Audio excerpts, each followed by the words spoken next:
नमस्कार, मैं डॉक्टर उषा लामरोड, सहायक आचार्य इतिहास, राजकीय डूंगर महाविद्यालय, बीकानेर से।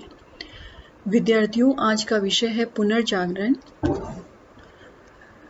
पुनर्जागरण के पिछले वीडियो में आप लोग पुनर्जागरण का अर्थ, उसकी विशेषताएं और उसके उदय के कारण के बारे में विस्तार से समझ चुके हैं। इस वीडियो में हम यह जानेंगे कि पुनर्जागरण की शुरुआत सबसे पहले इटली में ही क्यों हुई। पुनर्जागरण सबसे पहले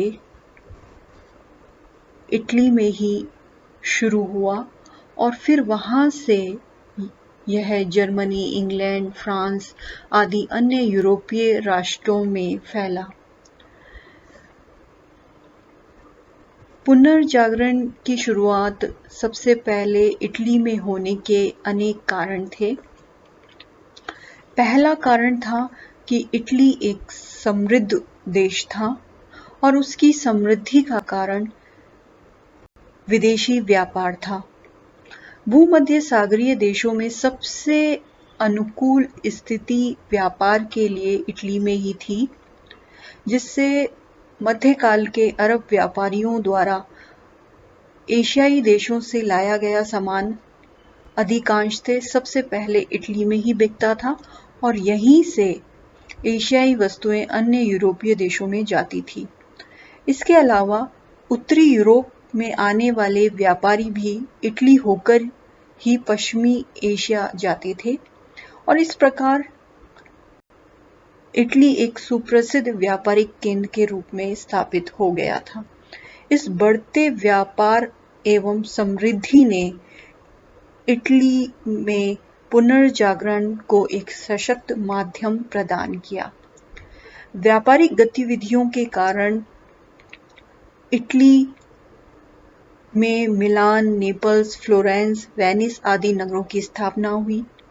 इटली के अन्य नगरों के व्यापारी भी बाल्कन प्रायद्वीप, पश्चिमी एशिया, बाइजेंटाइन साम्राज्य तथा मिस्र की यात्रा करते रहते थे। अरब तथा ईरानी व्यापारी भी इन देशों में आते रहते थे। संपर्क तथा विचार विनिमय ने इटली में दूसरे के विचारों को ग्रहण करने की क्षमता को विकसित किया। इसके अलावा धर्म युद्धों से लौटने वाले सैनिक भी इतालवी नगरों में थोड़े दिन विश्राम करके फिर आगे बढ़ते थे।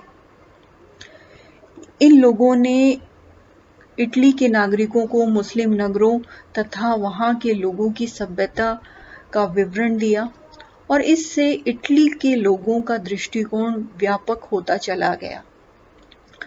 नगरों ने एक अन्य तरह से भी पुनर्जागरण की पृष्ठभूमि बनाई।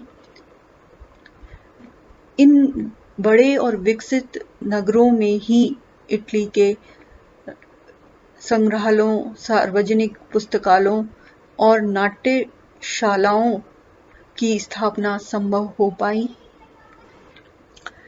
इटली की समृद्धि से व्यापारिक मध्यम वर्ग का भी उदय हुआ।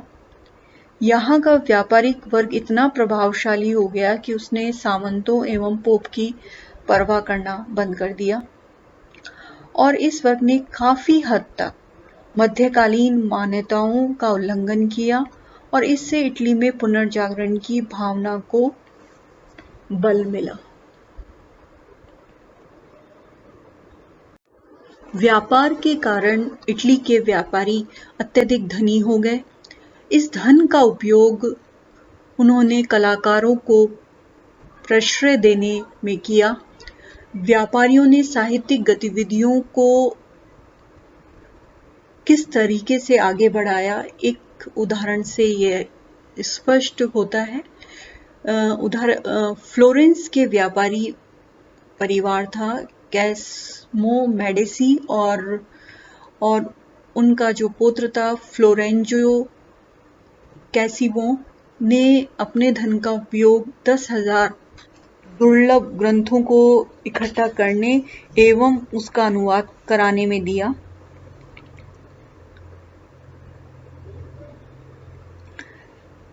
इटली के व्यापारियों के संरक्षण में साहित्यकारों एवं कलाकारों को स्वतंत्र रूप से खुलकर अपनी रुचि की कृतियों को बनाने का अवसर मिला और इटली में अकेले फ्लोरेंस नगर ने ही सर्वाधिक कलाकारों और साहित्यकारों को प्रश्रय दिया।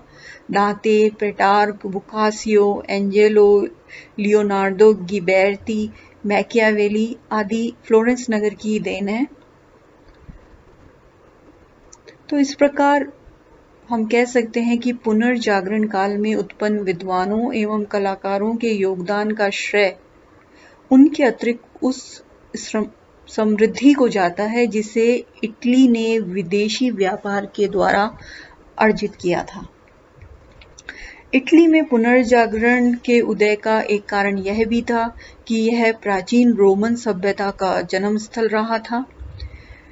इटली के नगरों में मौजूद प्राचीन रोमन सभ्यता के बहुत से स्मारक लोगों को वहां की उसकी याद दिलाते थे। प्राचीन रोम जैसी महानता एवं अपने देश को गौरवशाली बनाने का विचार इटली के नागरिकों के दिलो दिमाग पर छाया हुआ था और यह आप लोगों के लिए जानना आवश्यक है कि प्राचीन रोमन संस्कृति पुनर्जागरण के लिए एक प्रेरणा का केंद्र रही और सर्वप्रथम दांते की रचनाओं में इस प्रेरणा के हमें चिन्ह दिखाई देते हैं। इसके अतिरिक्त रोम जहां पोप निवास करता था अभी भी इस समय संपूर्ण पश्चिमी यूरोपीय ईसाई जगत का केंद्र था। कुछ पोप पुनर्जागरण की भावना से प्रेरित थे। बड़े बड़े विद्वानों और कलाकारों को वो रोम लाए और उनसे यूनानी पांडुलिपियों का लैटिन भाषा में अनुवाद करवाया। उनमें से एक पोप निकोलस पंचम ने वेटिकन पुस्तकालय की स्थापना की और सेंट पीटर चर्च बनवाया और उसके अधीन लगभग संपूर्ण रोम निर्मित हुआ और पोप के इन कार्यों का प्रभाव अन्य जगहों पर भी हुआ। इसके अतिरिक्त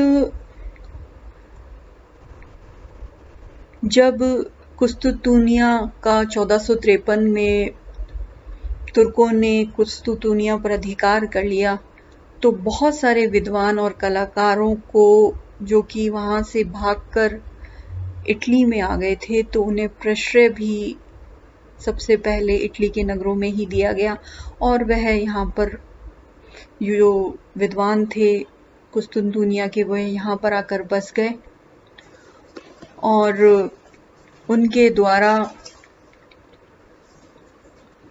बड़े बड़े विश्वविद्यालयों की स्थापना की हुई और इन शैक्षणिक केंद्रों के माध्यम से यूनानी एवं रोम के विद्वानों के बीच विचारों का आदान प्रदान हुआ। इसके अतिरिक्त इटली का सामाजिक ढांचा भी इस प्रकार था जिसके कारण से इटली में ही पुनर्जागरण का प्रारंभ हुआ।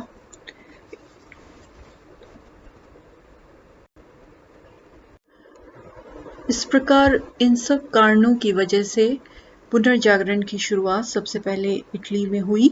धन्यवाद।